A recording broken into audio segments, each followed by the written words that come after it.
Good morning students. Class 12th chemistry में हम study कर रहे थे। We are discuss electrochemistry. Electrochemistry में हमने इंट्रोडक्शन पढ़ लिया, कुछ उसके फीचर्स पढ़, कंडक्शन, नॉन कंडक्शन, इन सब के बारे में स्टडी कर चुके हैं। Okay, so now we discuss about electrochemical cell. Electrochemical cell क्या होती है? इलेक्ट्रोकेमिकल सेल जो होती है उसमें रिडॉक्स रिएक्शन होती है। ओके, रिडॉक्स रिएक्शन आपको पता है कि ऑक्सीडेशन और रिडक्शन जो दोनों एक साथ हो, ठीक है ना, एक ही रिएक्शन में हो, उसको क्या बोलते हैं? Redox reaction. जो रिडॉक्स रिएक्शन होती है वो दो प्रकार की होती है। एक तो क्या होती है? डायरेक्ट होती है रिडॉक्स रिएक्शन, और एक होती है इनडायरेक्ट रिडॉक्स रिएक्शन। ओके, जो डायरेक्ट रिडॉक्स रिएक्शन होती है वो कैसी होती है कि जैसे कि हमने देखा था NaCl का, एक ही बीकर में हमने दो रोड लगा ली थी। ओके, और उसी में क्या हो रहा था? ऑक्सीडेशन भी हो रही थी और रिडक्शन भी हो रही थी। जो एनायन टूट रहे थे, कैटायन टूट रहे थे, तो वो आपस में एक दूसरे की तरफ आकर्षित हो रहे थे, पॉजिटिव और नेगेटिव पॉइंट की तरफ। ओके, तो ये क्या हो रहा था? ऑक्सीडेशन रिडक्शन एक ही बीकर के अंदर हो रही थी। ओके, लेकिन जो इनडायरेक्ट होता है उसमें क्या होता है कि होता है इनडायरेक्ट रिडॉक्स रिएक्शन, उसमें दो बीकर होते हैं अलग अलग। एक में ऑक्सीडेशन होता है तो नेक्स्ट में क्या होता है? रिडक्शन होता है। जो ऑक्सीडेशन होता है वो क्या करता है? लूजिंग करता है, मतलब लूज करता है, अपने इलेक्ट्रॉन को लूज करता है। और जो इलेक्ट्रॉन होते हैं वो इलेक्ट्रिसिटी के, जो इलेक्ट्रिक करंट के द्वारा इधर चले जाते हैं। और रिडक्शन क्या करता है? गेन करता है, इलेक्ट्रॉन को क्या करता है? गेन करता है। तो इसको क्या बोलते हैं? Indirect redox reaction. एक होती है डायरेक्ट रिडॉक्स रिएक्शन। अब जो इनडायरेक्ट रिडॉक्स रिएक्शन होती है वो कहाँ होती है? ओके, जैसे हमने फर्स्ट पढ़ा था कि एक तो हमने पढ़ा था कि इलेक्ट्रिक एनर्जी से केमिकल एनर्जी में जाती है, ठीक है ना, और एक जो होता है केमिकल एनर्जी से इलेक्ट्रिकल एनर्जी में जाती है। जो हमने पढ़ा था इलेक्ट्रिकल एनर्जी से केमिकल एनर्जी से जो रिडॉक्स रिएक्शन होती है वो कहाँ होती है? इलेक्ट्रिकल एनर्जी से केमिकल एनर्जी में। लेकिन हमारे यहाँ पर क्या पढ़ रहे हैं हम?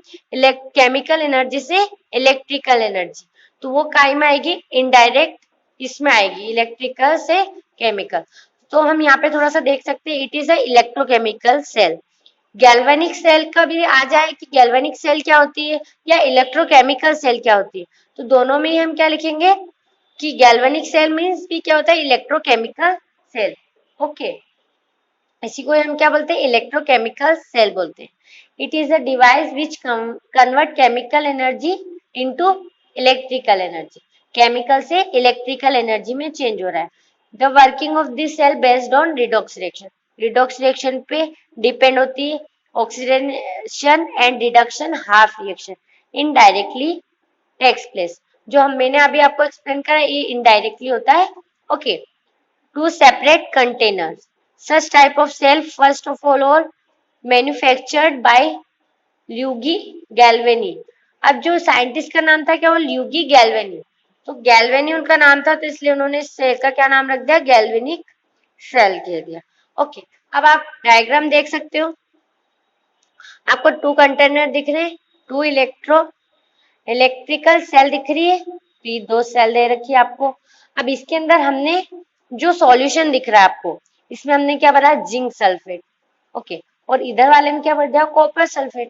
अब जिंक सल्फेट भरा तो हमने रोड भी काय की लगा दी? जिंक की लगा दी। और यहाँ हमने कॉपर सल्फेट भरा तो रोड काय की लगा दी? कॉपर की लगा दी। ओके, फिर हमने क्या करा?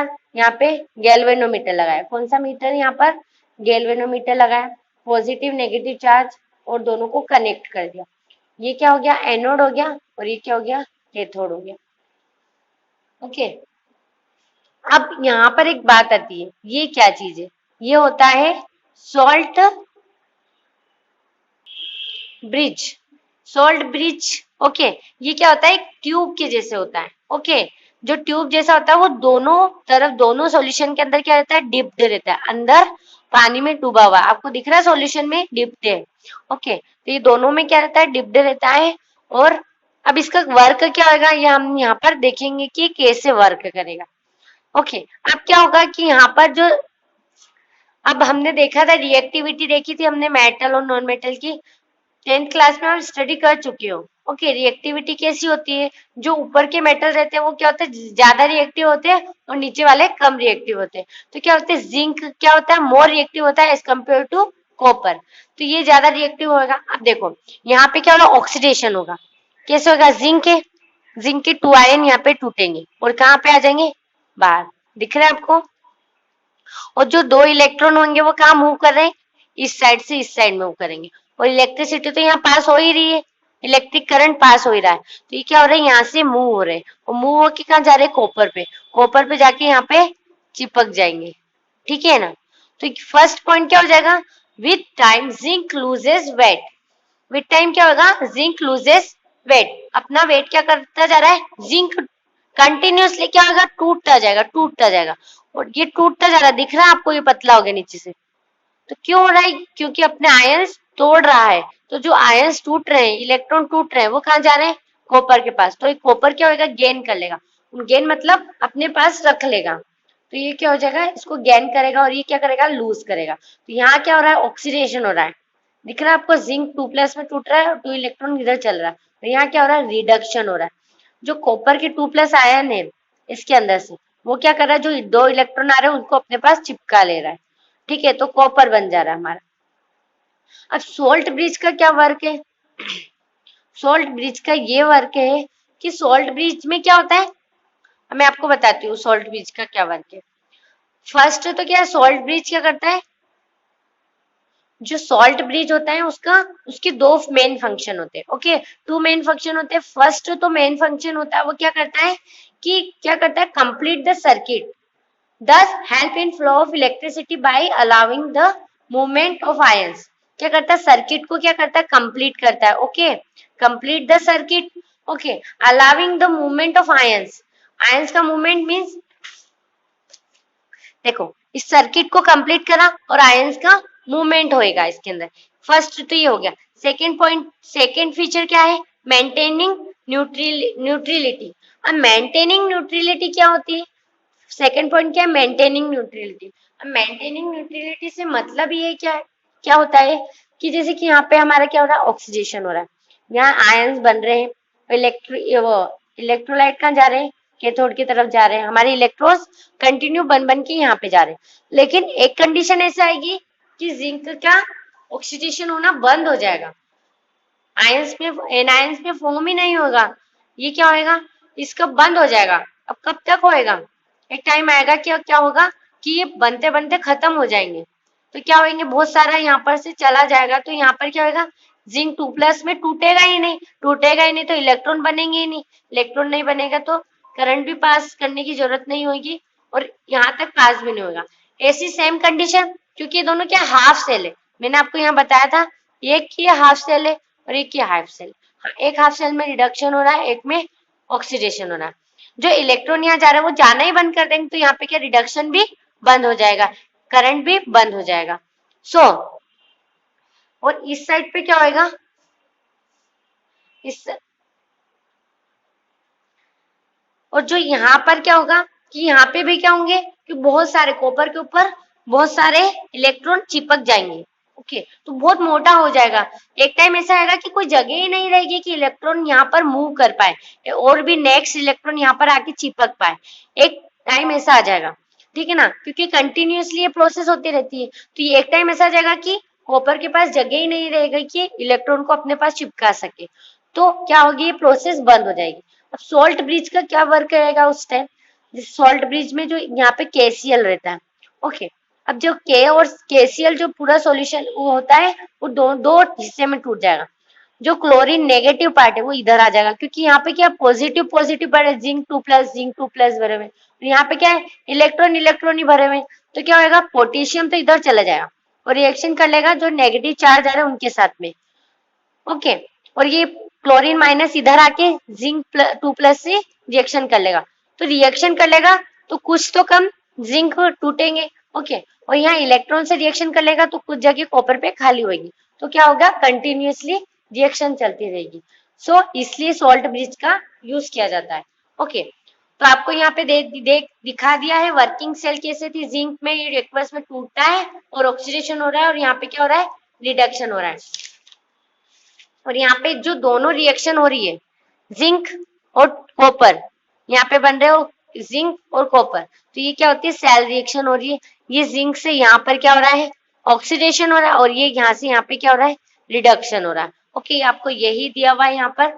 और नेक्स्ट है रिप्रेजेंटिंग ऑफ वोल्टेनिक या गैल्वेनिक सेल या इलेक्ट्रोकेमिकल सेल। तो ये क्या होता है, इसके यहाँ पे देख सकते हो आप, ये जो आपको डबल डबल डंडे बनाए रहते हैं ये किसके लिए होते हैं, ये सॉल्ट ब्रिज को रिप्रेजेंट करते हैं। ओके, जिंक जिंक 2+ बन जाता है, जिंक से क्या बनता है यहाँ पे, जिंक से जिंक 2+ बनता है, और कॉपर 2+ से क्या बन जाता है कॉपर बनता है।